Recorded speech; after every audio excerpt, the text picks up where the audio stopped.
things like have to be questioned, like Christmas, does it benefit Africans? What if Gaddafi was right? For why December looks the way it does in my country, in South Africa, right? And part of it is because, the Group Areas Act. What did you see? What was 2024 like for you? I wanna talk about two main things. They are violating people and telling them to go back home and attacking Africans, but they don't even want the businesses. Only one individual was identified as a South African. Only one. Africans on Africa. Let's go. So, dude, it's already festive, December, and I know we're going to talk about moments that created 2024, specifically for Africa, but I just wanted to start off by asking, what's festive to you? Do you celebrate Christmas? Do you celebrate the festive season? What does that mean to you as a person? No, not really, man. Like, individually, it doesn't mean much to me, but I grew up in a household that every Christmas, so we do have our traditions for pretty much for the festive season. On the 25th, we'll go to my grandmother's, and then somewhere in there's church in that time period, and then on the 1st, we're gonna go to my maternal grandmother's, so we visit both. And somewhere in between, like next week actually, we've got a family outing. So those three things are basically our festive season usually. But I am particularly interested in this concept of December, because there's something off. I don't know if off, but something quite interesting about it to me. So yeah, I've been talking to South Africans who live abroad about it and whether or not they can experience something similar when they're there. And they're like, nah, no way. Yeah. The one dude said the closest thing is spring break in the US. But even that doesn't capture December, the spirit, So yeah, I'm going to make a short documentary about it for Jan or Feb. I'm a little bit lazy. But yeah. The festive concept feels really weird to me, specifically thinking about it from an African perspective. It almost sounds as if it's the time when as Africans we consume, but Europeans and Americans, they make money. Like Mariah Carey, Mariah Carey has had the most streams for billions of streams on Spotify with All I Want for Christmas Is You, this year, and every year, it almost, for me, Christmas and specifically Christianity, I know this is going to sound offensive, but it almost feels the same way for me that African government or African politics feels. You are promised to have this glorious heavenly experience, or you're promised if you don't choose the people, you have a hell of an experience, and in choosing the two and in doing all of that, Africans do not benefit at all. It's the Europeans and Americans who benefit from Christmas and who benefit from the geopolitics of Africa. So it almost feels the same for me. Like there is no resemblance of Africanism in Christmas. Like there is nothing that signifies Africanism in Christmas. Maybe that's what's interesting about it in South Africa. It isn't just Christmas. December is I'd like to think is a bit more than the Christian holidays, and that's why I think it's a little bit unique. I think the whole concept of December means we are blowing away money, and for me the question begs to be, who is making the money in that time? Speaking of the subject matter, in this book, edited by Leslie Banks, but the migrant labor after apartheid, right? They talk about they talk about migrant labor, but in the preface, they provide some context for why December looks the way it does in my country, in South Africa, right? And part of it is because, the Group Areas Act, black people could only travel. There's a curfew, but could only travel to certain places. You need a pass, a dump pass, blah. You need permission to be in certain areas, etc., etc. But in December, the curfews were a little less strict, and employers, say at the farms, for example, at the mines, would let their workers go home, right, and for an extended period of time. from a social point of view, what that looked like, it was families, black families, finally getting a chance to be whole again, just for a short period before dad and the brothers go back to work, whether that's the mines or whatever it may be, right? You know, the nature of migrant labor. So December came with that, and that was like, if you're thinking of rural South Africa, township South Africa, right? It became this mood, it became this feeling. And that's why I think, we're still experiencing a legacy of that, but it's why I think it's a bit more than Christmas festivities. I don't get me wrong. I think the festive feeling like is something that's like everybody. It's contagious to everybody, and it's something that I also like. You know, the festive feeling is nice, but I think it goes from that. I'm almost asking a question of how do we can we decolonize something in the post-colonial era, but that's what I'm thinking about in terms of how can we rethink or reimagine not spending during Christmas, and also like investing in us as Africans, because also like I understand a long time ago people used to have the only time that they are off or they're not working is December, and people would make it a point that they would spend time together and spend money during that time. So I like the question for me is why as Africans do we do things like that do not benefit us? We buy like Christmas trees as an example. The whole concept of the Christmas tree came from Germany, and when it came from Germany it was to signify this aspect of the Garden of Eden, and within the Garden of Eden like try to design those aspects. So my qualm is, as Africans, why do we keep investing in things that are not representing us, number one, but also things that do not also invest in us as Africans? You know, we can talk of the story of Santa Claus, who represents something of a North Pole phenomenon. You know, we can talk of how Netflix is currently. Netflix has a lot of Christmas movies, so to speak. If you go back to religion, even a lot of those Christmas movies don't even talk about the birth of Jesus. They don't even talk about Christianity or anything. They just romanticize this love aspect and capitalize on that and make money on that. So why are we as Africans continuing to occupy that space that was defined during colonial times, and still, you know, we are just spending during that time and not investing in ourselves? I don't know about just spending, not investing in ourselves. What else are we doing? Let me ask you this. I'm gonna play devil's advocate. No, I mean, there are small businesses owned by Africans that are doing very well in that festive period because Africans are spending in those businesses. Because Africans are spending. Yeah, somebody has to spend for businesses to work. You're talking like the whole month of December. No one should use their money for anything. I'm not saying that, but I'm just saying, like, what are we investing in apart from spending time with family that's actually representative of Africans during Christmas and representative of something that invests in us in terms of financially? So let me ask you this. Let me play devil's advocate here. Ideally for you, what should it look like then? You've told me what you think is wrong with it. Then what should it look like? A time where we also make our own money. You know, we can visit family during other times.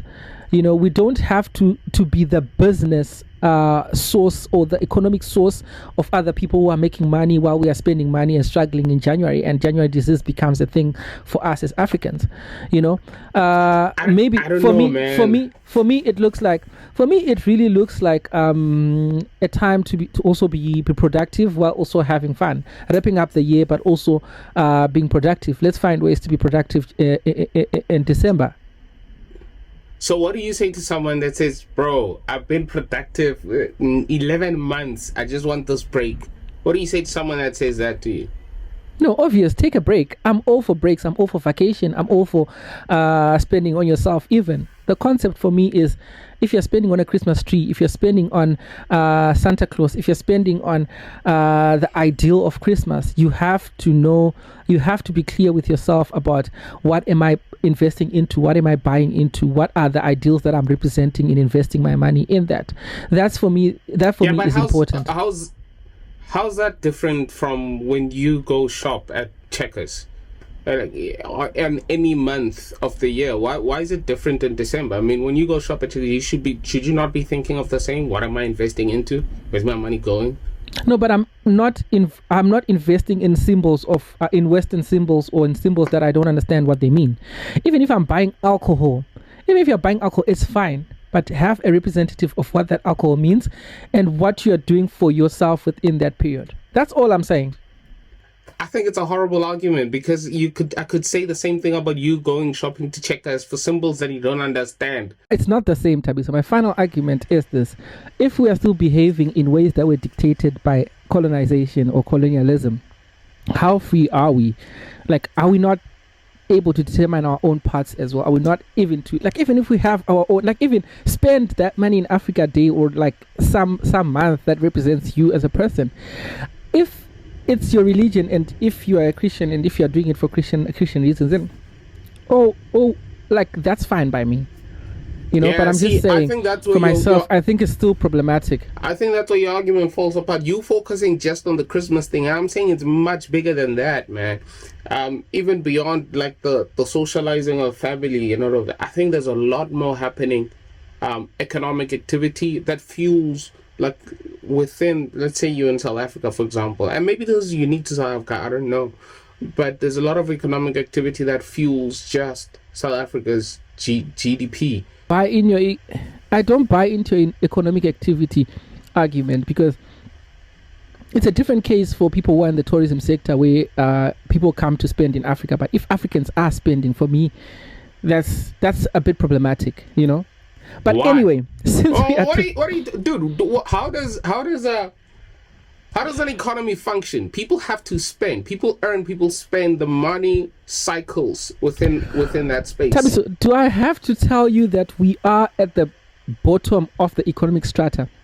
So we have to have a moment of getting as well, not to always be.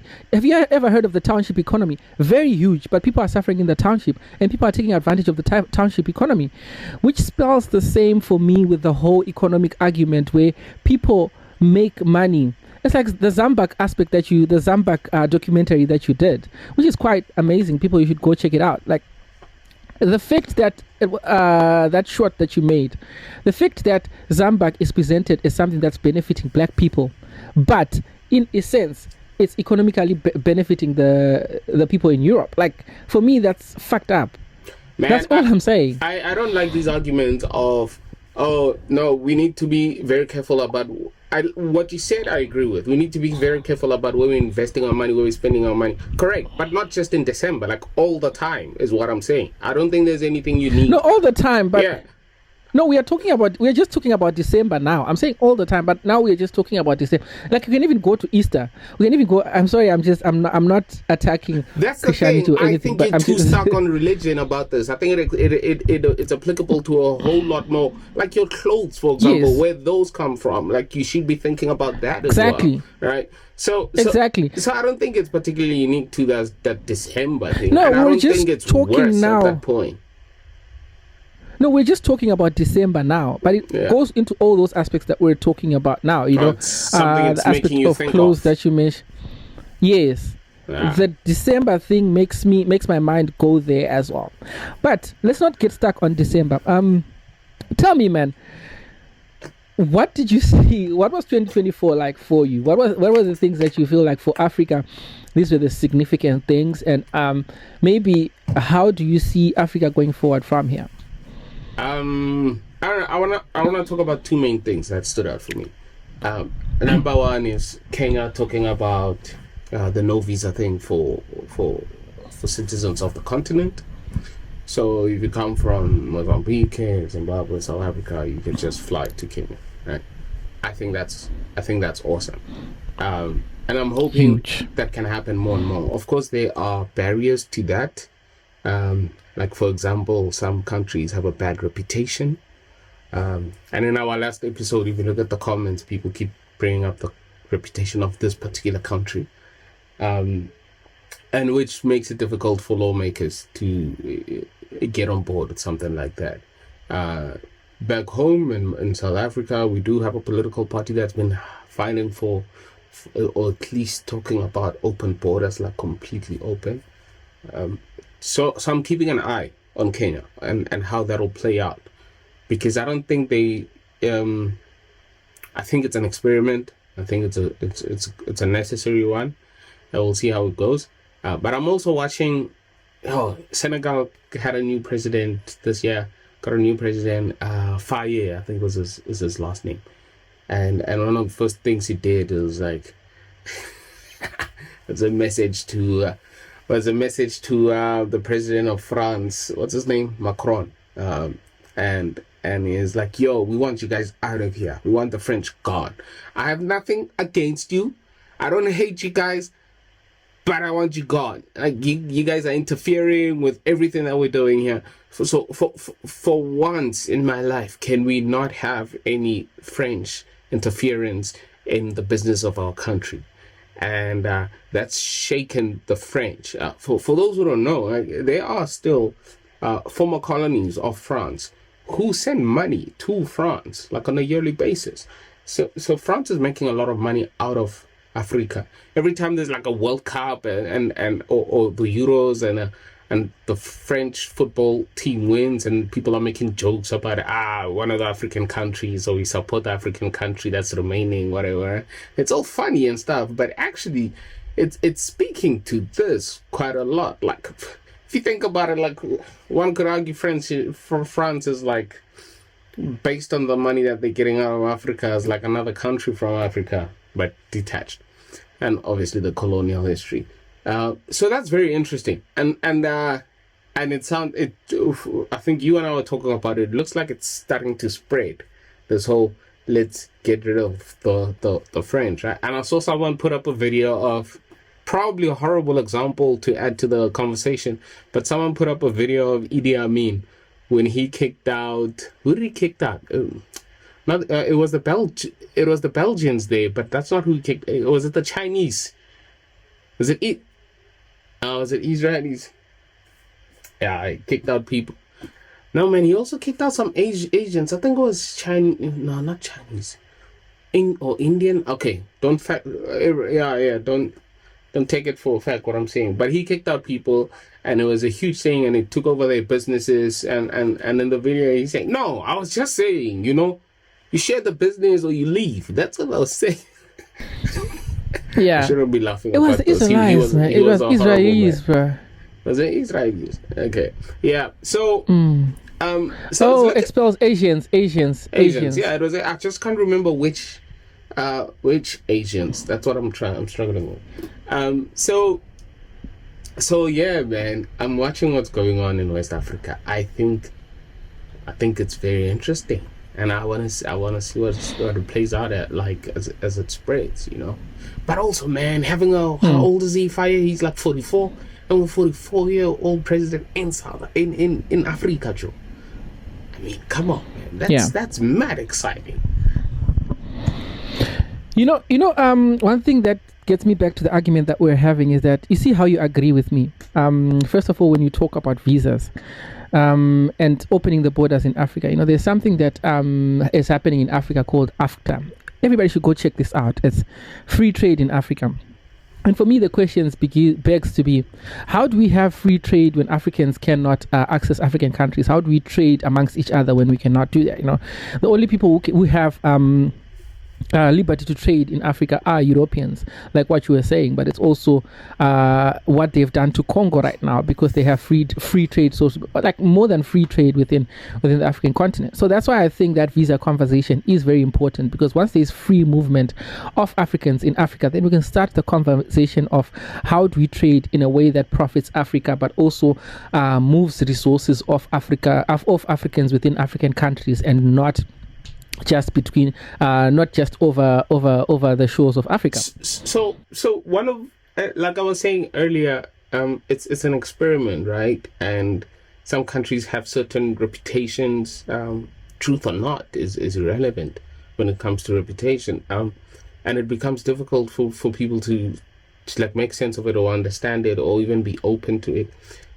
I'm thinking about, in Asia there's the special, is it a special economic zone, and it's 3 countries, right? It's Laos, it's Thailand, and I need to fact check this, and I think the Philippines, right? It's 3 countries, and then in between them if I got my map right, I think so. Yeah, in between them is this area where they all intersect, right? And that became a special economic zone. Like trading is easy there. You can just go start a business, get in partnership with the Chinese, with whoever, blah blah. But what the result has been is like massive development, right? There's residential complexes, just businesses setting up there, but more than anything, gambling, casinos are popping up everywhere, and they run by all of these dodgy guys from all over Asia, but especially the Chinese gangsters, right? And there are rumors that the Chinese state is involved in that as well, blah blah. So you ever gotten like a phone call where it sounds like you might be scammed, or an email where it sounds like you might be scammed? Probably there's a huge chance that the person who's calling you, who's texting you, is there, like just outside Laos, right? So there's a risk of things like that happening when we start talking about open borders, and I think that's part of what has people a little bit like, ooh, I'm not sure about that. And there are lessons, like that's one lesson. Another lesson is what happened with Europe and BRICS. You know, all the people who are voting yes for BRICS, not all of them, and some of them, especially business owners who were trading with other countries in the EU, are now saying, man, I regret my vote. There's so much more paperwork. I have to hire 2 people who just deal with the paperwork now. That's my expense gone up. We've got stock that's gone off because it couldn't arrive in Belgium in time. Now we've got to refund the customers, blah, blah, blah. So yeah, I think we're in a unique position where we can learn. But will we? I don't know. Yeah. So for me, it's opening flows up for that conversations. You know, we need to have those conversations, but also what I've gathered through these conversations and what you were talking about, Thabiso, is that, you know, we need to be ready to break things to see if they work. You know, our democracies have been the same as they were handed over. Our economic systems have been the same as they were handing over. So that's why now the changes that are being made in other parts in Africa are like, okay, what is happening? Because now Africans stand to benefit. You know, like the people who have benefited the most from Africa are Europeans and Americans, the West, so to speak. And now China is chiming in to benefit onto Africa. So I think we need to at least try that. I'm not for open borders and for Romless movement, but I think there is something to benefit when Africans trade with each other and they give resources to each other, because the money is not going outside. But also I think it does something to the loop of corruption that we have been seeing lately within the African states. It does something to curb that, because there are states that are international that people are trading with illegally to close off the trading routes for minerals and other resources like that, you know. So that also, if it's kept within the continent, I think it begins the conversation of, wait, we are excited about BRICS, and BRICS is an exciting opportunity economically and an exciting opportunity to change the way we think of the economics of the world and not focus on the US dollar. But also, what if Gaddafi was right about the African dollar or the African economy being something that's also something to stand in within the world? You know, the Europeans are doing it because it works. That's why there is free traveling within a lot of the European states. Yeah. And you know, that's why Brexit. Those Brexiters are feeling it now, man. It's sad. You see, that's why Brexit was a disastrous move, because it works. What I'm saying works. What I'm saying has a positive impact on the people that are practicing it. So, so why don't we try that? You know, it's Myanmar. It's Myanmar, the third country. It's Laos, Thailand, Myanmar. Oh, the Golden Triangle. Yeah. Myanmar. By the way, if you don't know about Myanmar, you should look up their president. Yeah, wild cat, man, wild cat. Made a song with and the that and that pig fattening thing that I was talking about. I think it's also in Myanmar as well. Yeah. So for me, 2 things that have resonated this year specifically is the first one. the concept of go home. I think it showed me that we are not ready to have conversations. I think every time when we are not ready to have conversations, we just say go. It happened with Zuma must go, and it was happening with William Ruto in Kenya. Ruto must go. It was happening right now with President Ramaphosa just putting something into law, and people are saying he must go.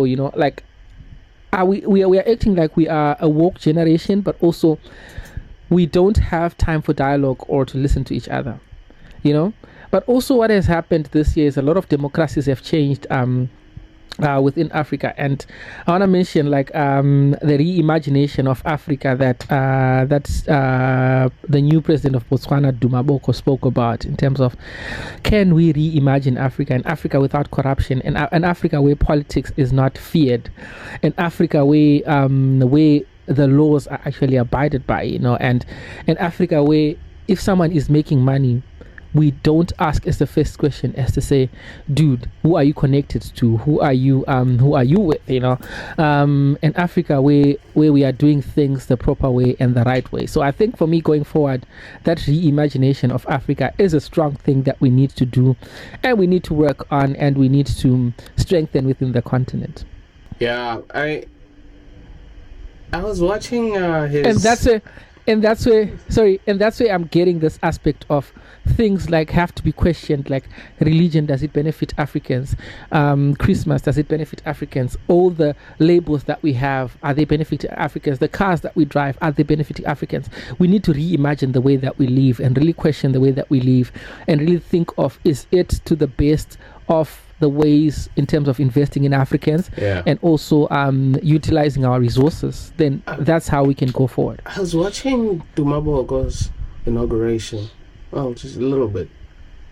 Who are those Chinese guys? Do you have any idea? There's a couple of Chinese dudes there who look quite high ranking. Oh, Chinese looking. I can tell you now that it's a new concept of colonialism. I don't know who they are, bro, but you see them sticking their heads out in a lot of African states. Too, man. Yeah. So they invested in something and they are pulling out their profits. I wonder who they were. I wonder who those guys were, man. Golly. Yeah. I was thinking about something. We haven't really talked much about what's been happening up north, man.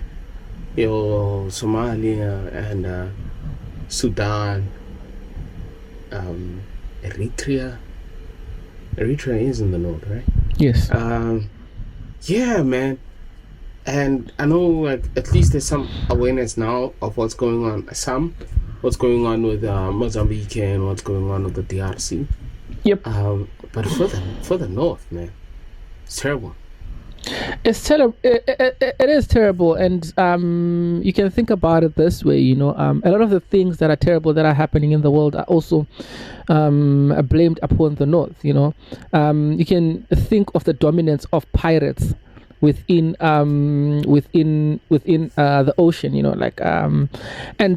And to think that a lot of them are credited as Somalians, but to think of how did that happen. A lot of those pirates were people who were fishermen from Somalia, and they survived on that as a basis of their survival. I think they had fisheries that would last them a whole lot of years, like with surplus fish, but also not only with surplus fish, but also with resources that would make it.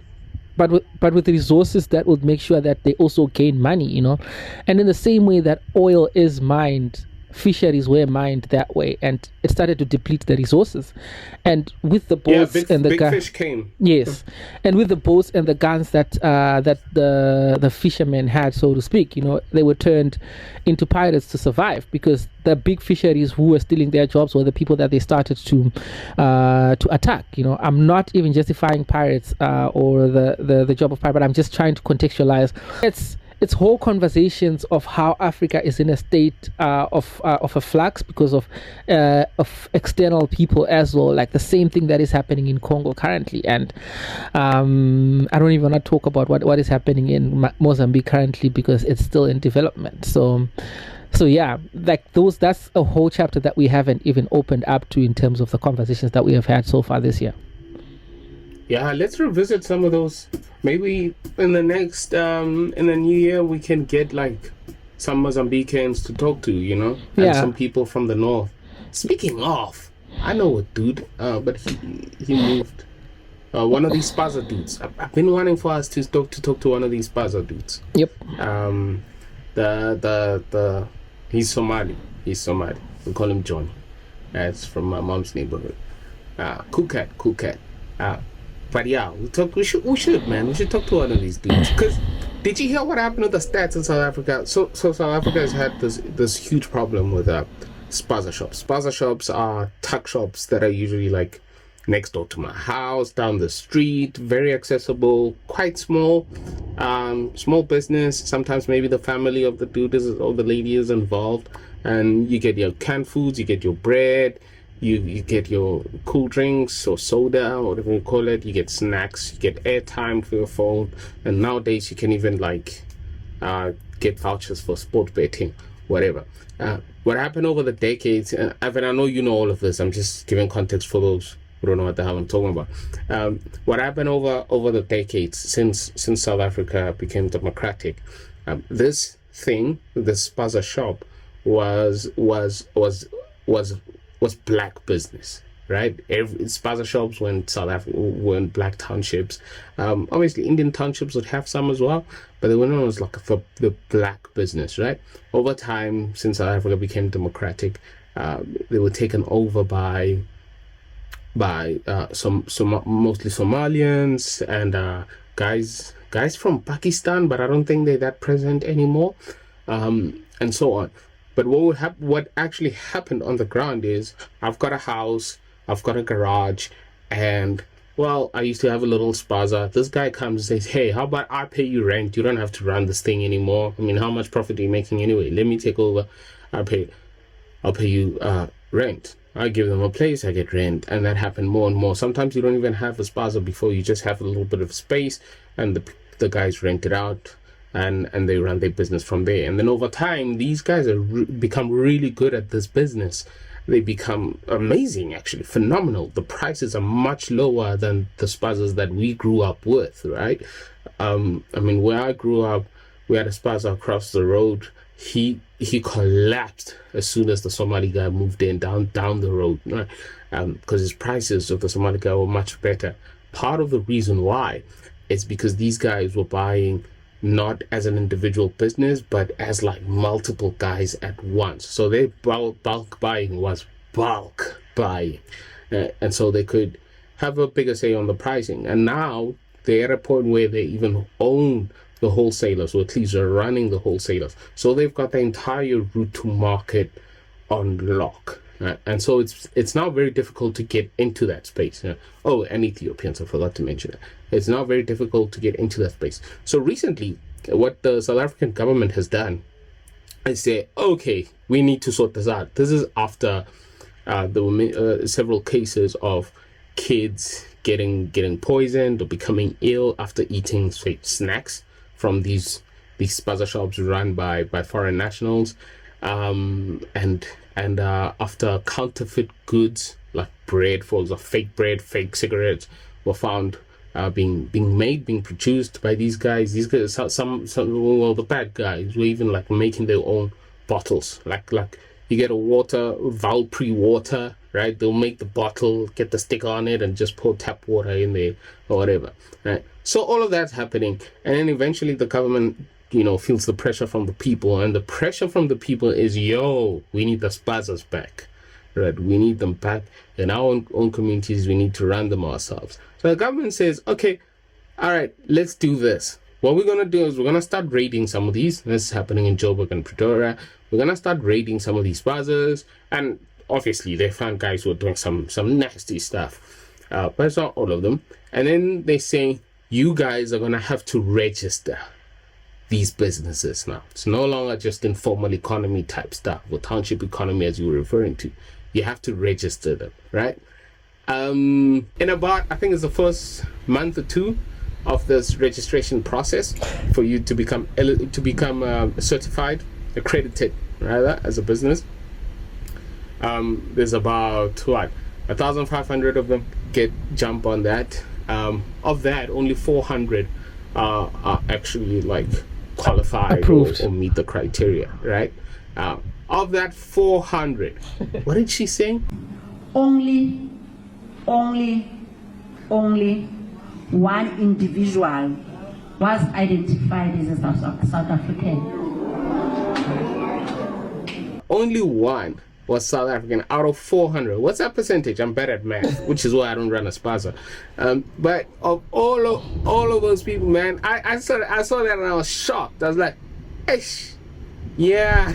But Tabiso, I don't like it when we pretend to get shocked, guys. I don't like it when we get. I think it was Malema who said before. One of the things that is irritating about this discourse of xenophobia and the language of go back home is the fact that it's just that, you know.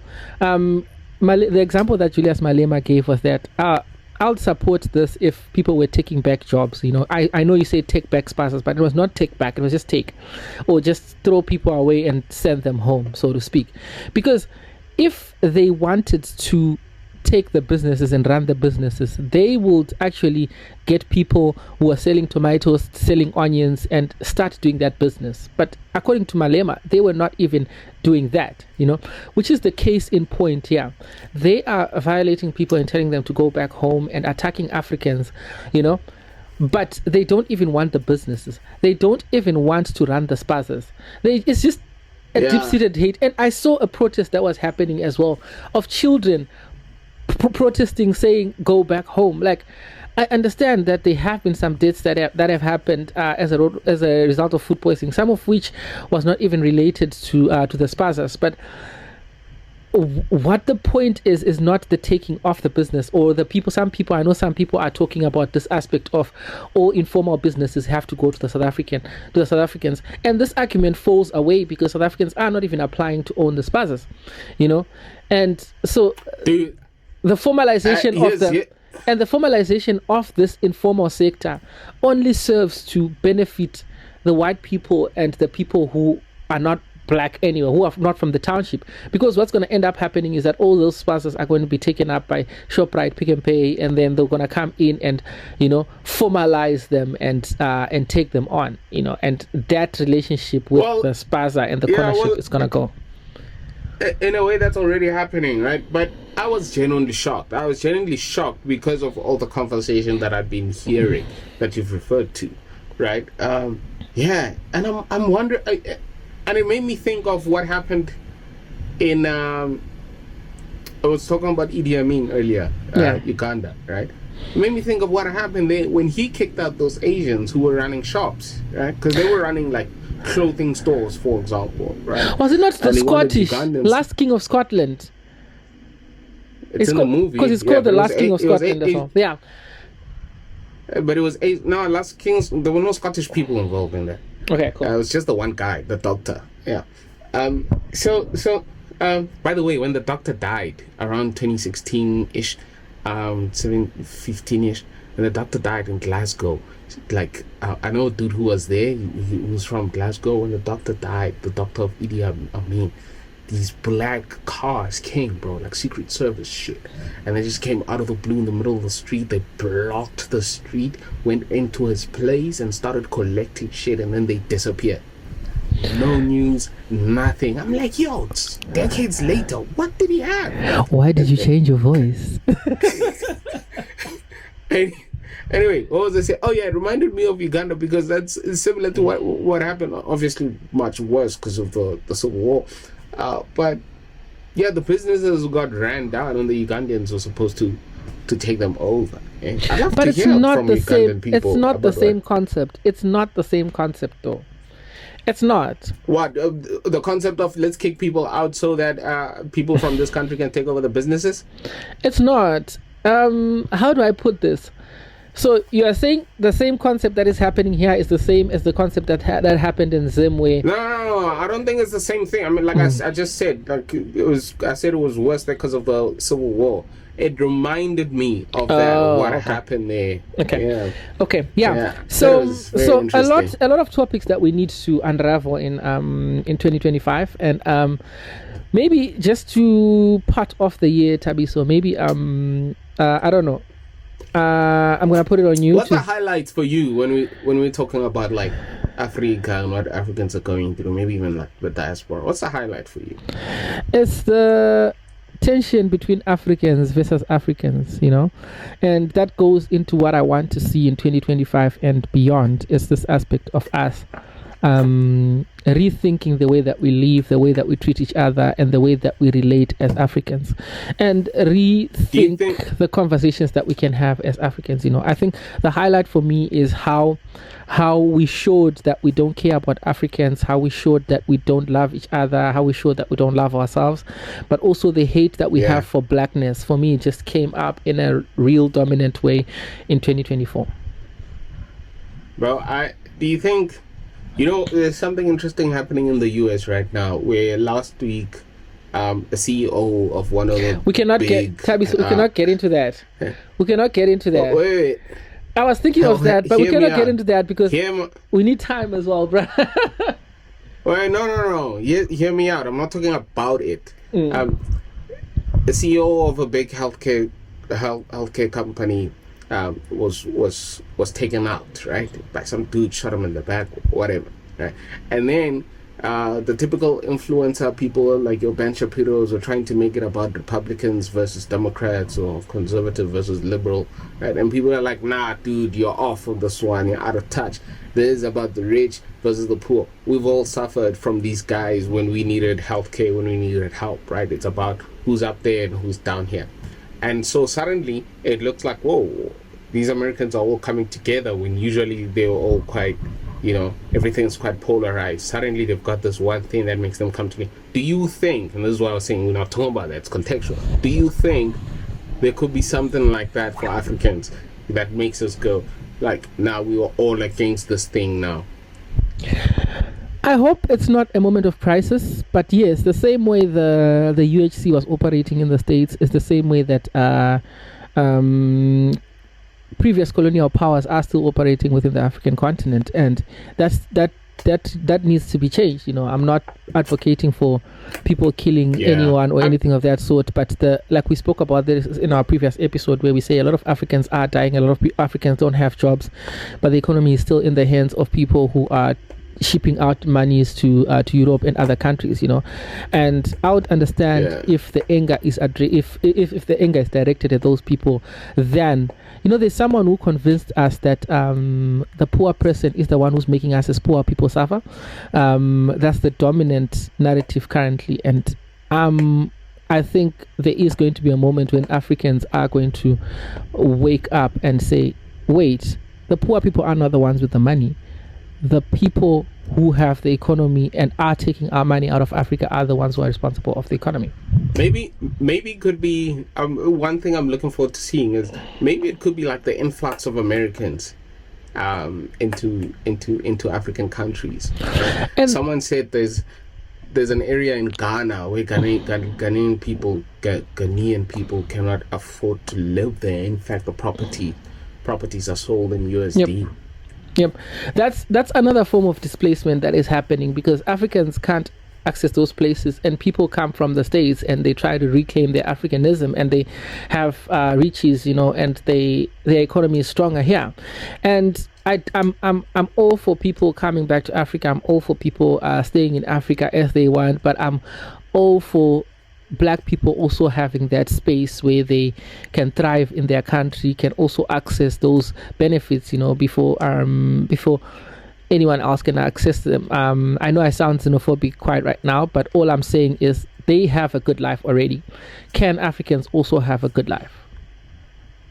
So, it's a tough one. They have a tough one already. I don't know about that. Yeah, and those are the other things that we're going to get into in 2025, and we really want to hear from you. Our previous episode is still going in terms of conversations, that the whole conversation of Africans versus Africans, but also we want to know what you want to hear from us and things that you probably don't want to hear, because this year has been the year that we have started this, and we are grateful for everyone who was engaged with our content, but also everyone who has taken the time to give us feedback.